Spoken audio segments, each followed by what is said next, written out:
11 వారాలు 11 ప్రదక్షిణలు కోరుకొండ కూతవేట దూరంలో ఉన్న శ్రీ వల్మీక వెంకటేశ్వర స్వామి ఆలయం.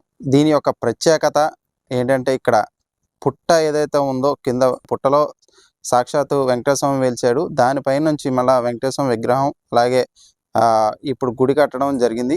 ఇక్కడ ఉన్న ఈ చేను ధర్మకర్త అలాగే చేనుకు సంబంధించిన ఎవరైతే ఉన్నారో వాళ్ళని పూర్తి వివరాలు అసలు ఇక్కడ ఎలా వచ్చింది, గతం ఎప్పటి నుంచి పుట్ట వెలిసింది, ఇక్కడ స్వామివారు ఎలా వచ్చారు, ఇంతవరకు ఈ దేవాలయం రావడానికి పూర్తి స్థాయిలో ఏం జరిగింది అనేది ఒకసారి అడిగి తెలుసుకుందాం. వెంకటేశయ్య గత 41 సంవత్సరాల్లో కిందట ఆవు పుట్ట మీద నిలబడి పాలు పోసిన తోట అండి ఇది. అప్పుడు ఇది మామిడి తోట, చాలా మామిడి తోట చుట్టూరు పుట్ట చుట్టూరు 4 మామిడి చెట్లు ఉంటాం. ఆ మామిడి చెట్లు మధ్యలో పుట్ట ఉంటాం. ఆ పుట్ట మీదకి వచ్చి ఆవు పాలు పోయటం చాలా వింతండి. అక్కడి నుంచి పాలు పోయటమే కాదు, తర్వాత జ్యోతి రూపంలో కూడా స్వామి పుట్ట చుట్టూరు జ్యోతి రూపంలో కూడా జ్యోతి తిరుగుతాం కూడా చాలామంది చూశారు ఇక్కడ. తర్వాత మేము దేవుడికి తోటకు లేసి మేము కోరుకుని చదువుల నిమిత్తం చిన్నప్పుడు వెళ్ళిపోవడం జరిగింది. తర్వాత స్వామి దినదిన అభివృద్ధి ఒక 5 సంవత్సరాలు జరిగిన తర్వాత మరి ఏమైందో స్వామి అలాగ ఉండిపోయారు, పుట్టలోనే ఉండిపోయారు. తర్వాత మళ్ళీ ఒక 7 సంవత్సరాల కింద మళ్ళీ మా ఇంటికి వచ్చి, ఒరే నేను అక్కడ ఉన్నాను, నాకు గుడి కట్టంటారా, మీకు ఏం కావాలంటే చేస్తానని చెప్పి స్వామి మాకు అభయం ఇస్తాం. ఆ అభయం ప్రకారమే మేము ఇక్కడికి రావటం. అలాగే స్వామి పాము రూపంలో మా ఇంటికి వచ్చి నా ఒంటి మీద నిలబడి, ఒరే నువ్వు ఏం కావాలంటే నీకు ఇస్తాను, నాకు వచ్చి చూడు అని చెప్పడం. నేను ఇక్కడికి వస్తాం. ఆ స్వామివారి నా కల్లో ఎలా కాపాడారో అలాగే ఇక్కడ నాకు దర్శనమిస్తాం.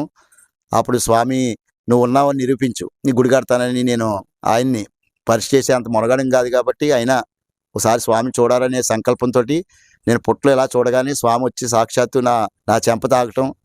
ఆ తర్వాత స్వామి పాము చూస్తే మీరు అందరూ చాలా బంగారం ఎలా మెరిసిపోద్దో అలాగా స్వామి అలా మెరిసిపోతాం. స్వామి ఇంకా నిదర్శనం కాకపోతే అప్పుడు నేను ఆ రోజున శనివారం కొబ్బరికాయ కొట్టి ఏ పని స్టార్ట్ చేశానో ఆ పనికి స్వామి సంకల్పం కలుగుతాం. ఎక్కడ ఏది పట్టుకుంటే అది బంగారం అవుతాం. ఆ తర్వాత స్వామి మనకి ఇచ్చింది చాలా ఇచ్చాడు స్వామి. అప్పుడు అనుకున్నాను స్వామి నువ్వు ఇచ్చావు కాబట్టి నీకు వెంటనే ఏదో చేయాలని. అప్పుడు పాకంతా తీసి ఊళ్ళో ఒక 10 మంది కుర్రోళ్ళు ఓ షెడ్ లాగా వేస్తాం, షెడ్ వేసి కళ్యాణం చేశారు. అప్పటి నుంచి స్వామి దినదినాభివృద్ధి అయిపోయాడు. స్వామి 11 వారాలు చుట్టూరు తిరిగి 11 రూపాయలు దక్షిణ స్వామి తాంబూలం సమర్పిస్తే వాళ్ళకి కోరికలు నెరవేరుతున్నాయని భక్తులందరూ మాకు చెప్పడం. తర్వాత అలాగే స్వామివారి అనుగ్రహంతో గుడి నియమించడం జరిగింది. ఇది కూడా స్వామి కూడా మా కల్లో కాపాడి నువ్వు గుడి నిర్మించాలంటే ముందు శివానుగ్రహం ఉండాలి, శివానుగ్రహం లేకపోతే ఏది జరగదురా అని నాకు చెప్పడం. అలాగే శివానుగ్రహంతో నేను శ్రీశైలం ఒకరోజు వెళ్దాం అనుకున్న వాడిని అలాగా 11 వారాలు వెళ్తాం జరిగింది. ఆ 11వ వారం అవగానే 12వ వారం స్వామివారి శంకుస్థాపన అయింది. తర్వాత స్వామివారి విగ్రహాలు ఇచ్చినప్పుడు కూడా అలా 11 వారాలు వెళ్ళాను. స్వామివారి విగ్రహం సాక్షాత్తు తిరుపతిలో ఎలా ఉంటాడో అలాగా స్వామివారు అలా వచ్చేయడం జరిగింది. చూశారు కదా ఇప్పుడు కృష్ణ గారు చెప్పిన మాటల్లో, ఇక్కడ ఎప్పుడు నిత్యం స్వామివారు ఇక్కడ గుడి చుట్టూ తిరుగుతూనే ఉంటారు. అలాగే ఎప్పుడు శిఖరం పైన అయితే ఎప్పుడు ఉంటారని చెప్తున్నారు. స్వామివారు గుళ్ళోకి వెళ్ళడానికి రావడానికి కూడా ఈ మార్గాలంట వెళ్ళొచ్చేవారని చెప్పేసి కూడా మనకి ఇప్పుడు కృష్ణ గారు అయితే చెప్పడం జరిగింది.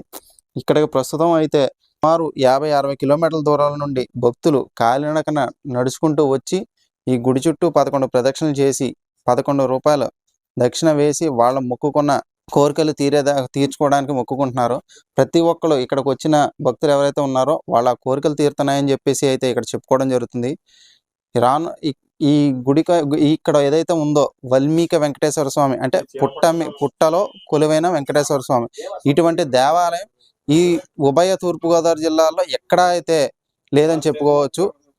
ఇక్కడ ఈ దేవాలయానికి అయితే ఈ ప్రత్యేకత ఉంది. కెమెరామెన్ రాంబాబుతో జనార్దన్, సుమన్ టీవీ.